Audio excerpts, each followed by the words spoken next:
the A.L. Ringling Mansion. Located at 623 Broadway Street, in Baraboo, Wisconsin. Built in 1905, the impressive red stone mansion was the home of legendary circus showman A.L. Ringling, and his wife Louise, and later it became the home of Ida Ringling North, A.L.'s only sister.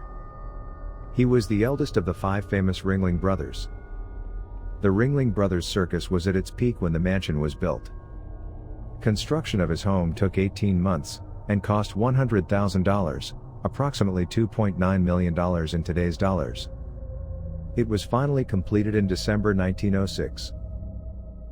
A.L. Ringling died of Bright's disease, a chronic liver condition, on January 1, 1916. Soon afterward, Louise Ringling moved into another house they owned nearby. A.L.'s brothers took possession of the mansion, but quickly gave it to their sister. Ida and her family lived in the home until 1927. That autumn, Ida was invited to move to Florida to be with her surviving brother, John Ringling. The home remained unoccupied and boarded up for 9 years. The Baraboo Elks Lodge purchased the mansion in 1936. They added a ballroom, named for Lou Ringling, in 1948. They would remain owners for more than 75 years. By 2013, the mansion and ballroom were on the market. The city of Baraboo was not interested in acquiring the property. Joe and Carmen Colasa, both former employees of the Ringling Brothers Circus, reached out to a close friend, Don Horowitz. With Horowitz, Joe and Carmen Colasa bought the home for $250,000 on July 1, 2013. They set out to restore the house to its former glory. Today it offers tours, and hosts rentals for parties and events, and a microbrewery opened there on September 25, 2020. Since the days of Ringling, there have been many reports of paranormal activities. Many of the reports center around Al Ringling. His spirit is said to be wandering inside of the mansion. He has been seen on several occasions by workers and employees.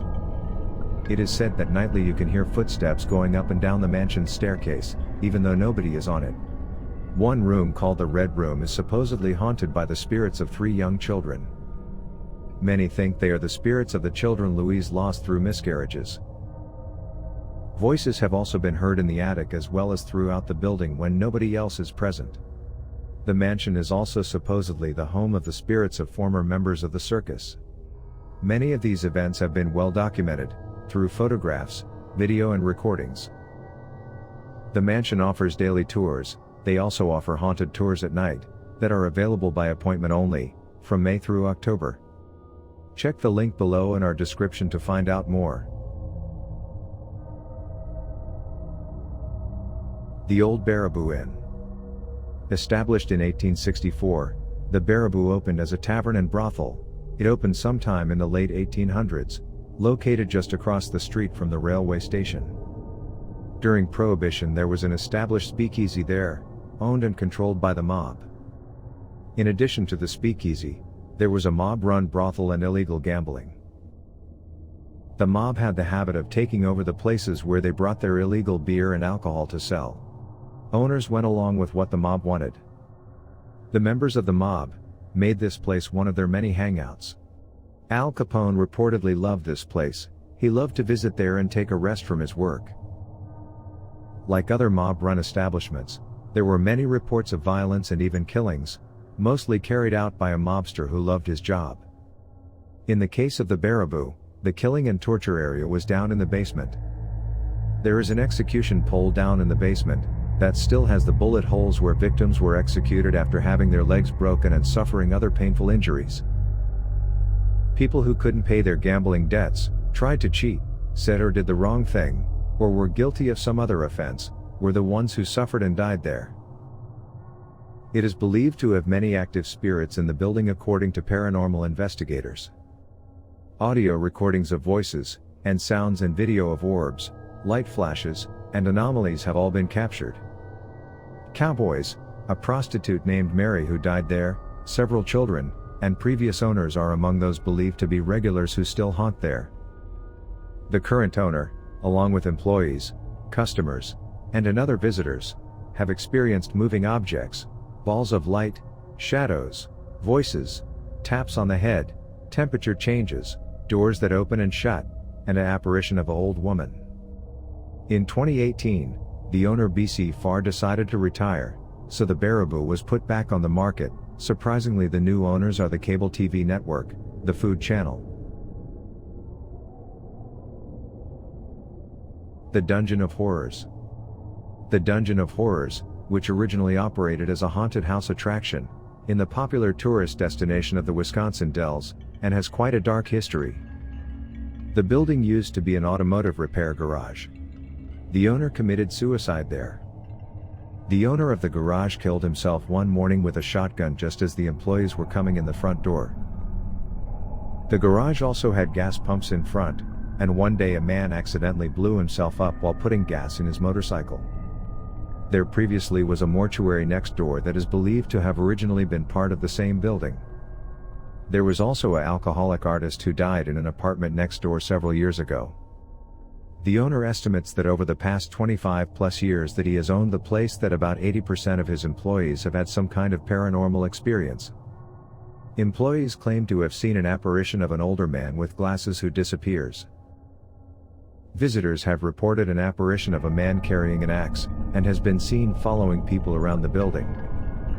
A partial hand has been observed to materialize then disappear. People claim to have felt breathing on their shoulder when nobody was there.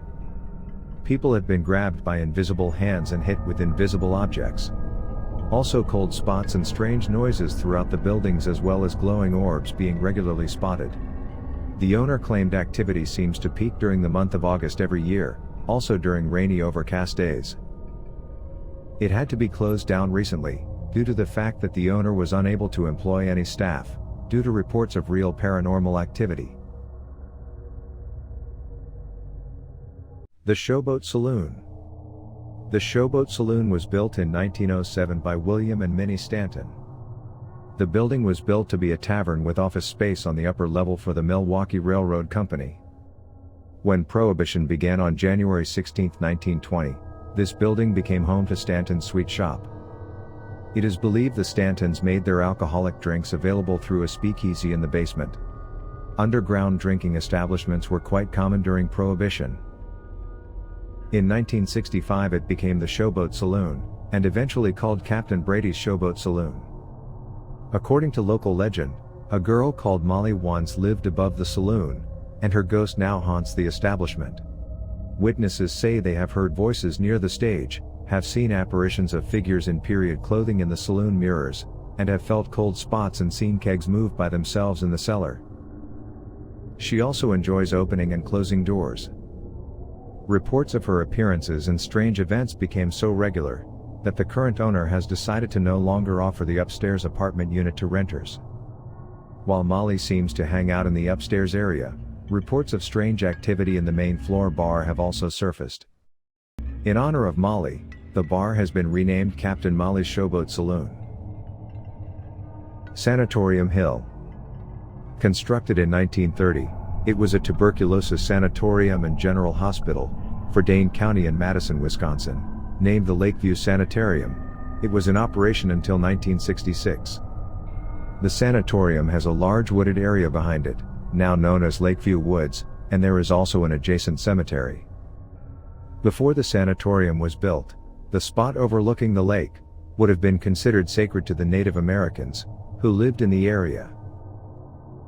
During its 33 years in operation, it is reported approximately 1,000 patients died there. Many were also cremated on the property. The wooded area and cemetery is also rumored to be haunted as well. People who've walked through there report hearing voices, and some say they've captured recordings. There is also feelings of being stalked, hair being pulled, and other unexplained occurrences. There's an abandoned building that used to be a nurse's quarters that's empty, but the side of the building is still in use. Though many windows are missing, there are often lights left on, and red lighted exit signs that add to the eerie feeling of the building. Visitors have reported seeing an apparition at the door to the building. So tell us what you think of the hauntings in the Wisconsin Dells? Please write in the comments below, and as always please like and subscribe.